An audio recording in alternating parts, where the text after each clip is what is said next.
ವಿವಿಧ ಬೇಡಿಕೆಗಳ ಈಡೇರಿಕೆಗಾಗಿ ಒತ್ತಾಯಿಸಿ ಕರ್ನಾಟಕ ರಾಜ್ಯ ಸಂಯುಕ್ತ ಆಶಾ ಕಾರ್ಯಕರ್ತೆಯರ ಸಂಘದ ಕೊಡಗು ಜಿಲ್ಲಾ ಘಟಕ ಜಿಲ್ಲಾಡಳಿತದ ಮೂಲಕ ರಾಜ್ಯ ಸರ್ಕಾರಕ್ಕೆ ಮನವಿ ಸಲ್ಲಿಸಿತು.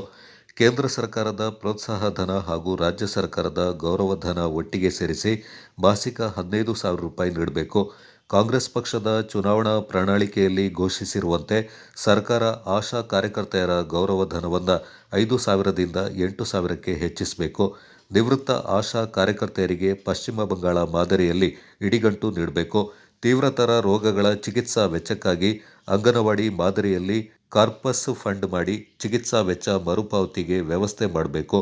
ಗಂಭೀರ ಕಾಯಿಲೆಗಳಿಂದ ಬಳಲ್ತಾ ಇರುವ ಆಶಾ ಕಾರ್ಯಕರ್ತೆಯರಿಗೆ ಚೇತರಿಕೆ ಅವಧಿಯಲ್ಲಿ 3 ತಿಂಗಳು ಮಾಸಿಕ ನಿಶ್ಚಿತ ಗೌರವಧನವನ್ನು ಪಾವತಿ ಮಾಡಬೇಕು.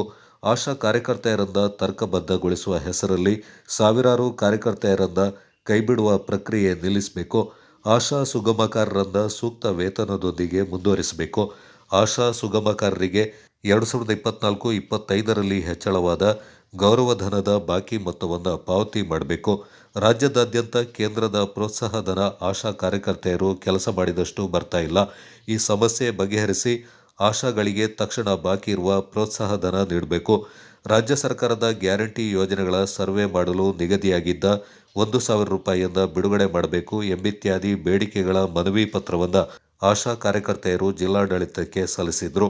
ಈ ಸಂದರ್ಭ ರಾಜ್ಯ ಸಂಯುಕ್ತ ಆಶಾ ಕಾರ್ಯಕರ್ತೆಯರ ಸಂಘದ ಕೊಡಗು ಜಿಲ್ಲಾ ಘಟಕದ ಅಧ್ಯಕ್ಷೆ ಟಿ.ಬಿ. ಪೂರ್ಣಿಮಾ, ಕಾರ್ಯದರ್ಶಿ ನಾಗಮಣಿ ಕೆ.ಎಂ. ಮತ್ತಿತರ ಪ್ರಮುಖರು ಪಾಲ್ಗೊಂಡಿದ್ದರು.